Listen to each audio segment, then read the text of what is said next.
மாமல்லபுரம் கடற்கரையில் மாசிமக பௌர்ணமியையொட்டி பல்லாயிரக்கணக்கான இருளர் மக்கள் ஒன்று திரண்டு வந்து வழிபட்டு வருகின்றனர். அந்த கண்கவர் ட்ரோன் காட்சியை பார்ப்போம்.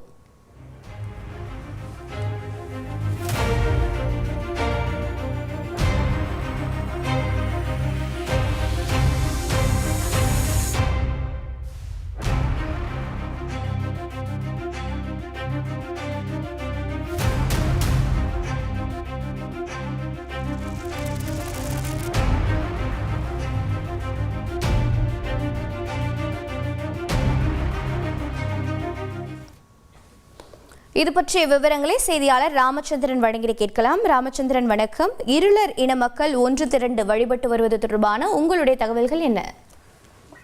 மாசி பௌர்ணமி முன்னிட்டு இன்று மாமல்லபுரத்துக்கு தமிழகம் முழுவதிலும் இருந்து 10,000க்கும் மேற்பட்ட பழங்குடியினர் மக்கள் குவிந்தனர். குறிப்பாக மாமல்லபுரம் கடற்கரையில் தங்கள் குலதெய்வமான கன்னியம்மன் அருள் பாலிப்பதாக பழங்குடியினர்கள் நம்புகின்றனர். இதனால் வருடந்தோறும் மாசி பௌர்ணமி கடற்கரையில் கூடும் அவர்கள் தங்கள் தேங்காய், பூ, பழம் வைத்து தம் குலதெய்வ வழிபாடு செய்து கடலில் நீராடி மகிழ்கின்றனர். ஒரு புறம் அவர் திருமணம், நிச்சயதார்த்தம், மொட்டையடித்தல் போன்ற சடங்குகளை செய்கின்றனர். இந்த வழிபாட்டிற்கு திருவண்ணாமலை, வேலூர், கடலூர், மதுரை உள்ளிட்ட பல்வேறு மாவட்டங்களில் செல்ல 10,000க்கும் மேற்பட்டு குவிந்தனர். குறிப்பாக அரவாணிகள் சிலரும் இன்று திருமணம் செய்துவிட்டதை நம்மால் காண முடிந்தது. மேலும் இன்று சிறப்பு பேருந்துகளை ஏற்பாடு செய்யப்படும் இந்த குலதெய்வ வழிபாட்டிற்கு கடற்கரையில் திரண்ட பழங்குடியினர்கள் மேலம் அடித்தம் தங்கள் பாரம்பரிய பாடல்கள் படையும் மகிழ்ந்திருந்ததை காண முடிந்தது.